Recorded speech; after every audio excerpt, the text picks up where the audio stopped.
'Cause baby, all I want for Christmas is books. Hey guys, I'm Angus and today I'm here with 7 books that I think you should be reading this Christmas. So this is more of a list of books that I enjoy reading over the holiday period / books that I think you should be giving as gifts. It really can be interpreted how you want. I pretty much just wanted to show off some books and it's Christmas, so we're mashing it up. There's a few books in here that are actually Christmas themed, other ones that I just feel like are fun to read at Christmas, and others that I feel like are great gifts you should be giving people this Christmas. So we're just going to get into it. I've got a few different categories of books, so yeah, there should be something for everyone. Yeah, let's get into it. So the first 2 books I have are contemporary YA novels, and they are part of a duology: Dash and Lily's Book of Dares and The 12 Days of Dash and Lily by Rachel Cohn and David Leviathan. These books are like the perfect Christmas YA contemporary. They're by the same 2 people who wrote Nick and Nora's Infinite Playlist, but these books are so much better. This is the first one. Pretty much the setup is Lily leaves a red notebook full of dares on her favorite shelf in a bookstore for the perfect guy to come and find, and of course Dash comes and finds it, and we go from there. It's like a book of dares and stuff happens. It's so much fun. That's all I really knew going into this book, and I feel like that's all you'd need to know. I highly recommend it. It's such a fun, easy, fast Christmas read. I read the first book in a day. I'm currently reading the second one because my pen pal Eleanor got it for me, and I'm finally getting around to reading it now. It's Christmas time. So much fun, so much joy. I highly recommend. Next up, I have some YA fantasy novels, which I feel like are fun to read at Christmas time. Well, actually, the first one is a middle grade / children's novel, and I'm sure you know what it's going to be. It is, of course, the Harry Potter books. I've only got book 3 and 7 here, but they are all on my shelf, and I have them all in these pretty new hardcover editions. I feel like these books are a given at Christmas time. They have such a warm family feeling, and I love reading them at Christmas time.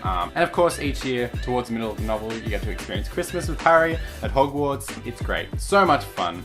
If you haven't read the Harry Potter series, maybe that's something you should think about doing this Christmas. Or if you have friends or family who haven't, just buy them the box set. And if they don't love it, maybe we'll go from there. When and if that happens, yeah. The next book I have is actually YA fantasy, and it is The Ring and the Crown by Melissa Dela Cruz. Probably heard of this book. It circulated BookTube probably a few years ago, and for some reason, I always associate this with Christmas time, probably because when I read it, it was Christmas time. It just kind of happens. This book is a really great, interesting take on history and magic, like interwoven. Pretty much the premise is the Queen has taken over the world. It's set in like the 1900s, and instead of like America winning the Civil War, Britain does. Britain wins all the wars because the Queen has power over all the magicians, and somehow she can like control the whole world. That's all you really need to know. Just read it. It's a little bit confusing at the start, but you really get into it quickly. It's quite a short novel as well. Great for the holidays and quick and easy to read. It's got a beautiful cover. Lots of fun. If you want to know more about any of these books, all the Goodreads links are in the description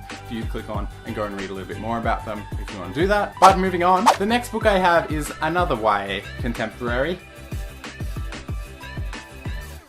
I'm sure you know what it is. This book was actually sent to me by Penguin Teen Australia, so thank you so much, Penguin Teen. Yeah, it's beautiful. Turtles All the Way Down by John Green. If you don't know what it's about, Goodreads link is in the description. Highly recommend you check it out. It's by the same guy who wrote The Fault in Our Stars, Paper Towns, Looking for Alaska, Abundance of Catherines, John Green.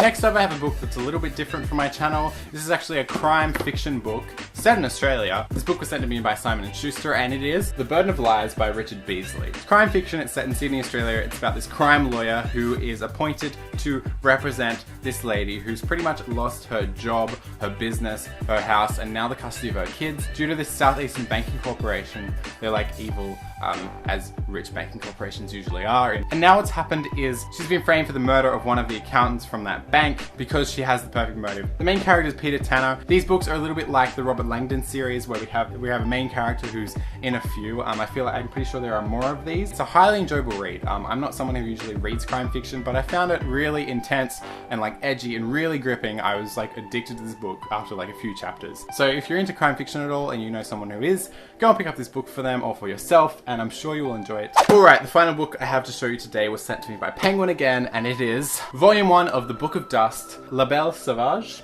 I don't really know how to say it. It's the first book in the companion series for the His Dark Materials series by Philip Pullman. Yeah, I got sent this book, which is really cool. I'm sure you're all familiar with the His Dark Materials series. They made that abysmal movie, The Golden Compass, which is the first book. Don't watch it if you haven't already. not a great movie, but the books are amazing. If you haven't read the His Dark Materials series, please go and do that. It basically follows Malcolm and him running into Lyra as a child and how he's connected to her. It's a really interesting second take on the world. So if you have read the first series, I recommend picking up this one over Christmas and just giving it a go. Or if you know someone who has, then get this for them. I'm sure they will really appreciate it. So that's it. That's all I have to show you guys today. Thank you guys so much for watching. I hope you have an excellent holiday season. If any of these books sound interesting to you at all, be sure to pick them up. I'm sure you'll enjoy them, and I'll see you next time in another video soon. Bye!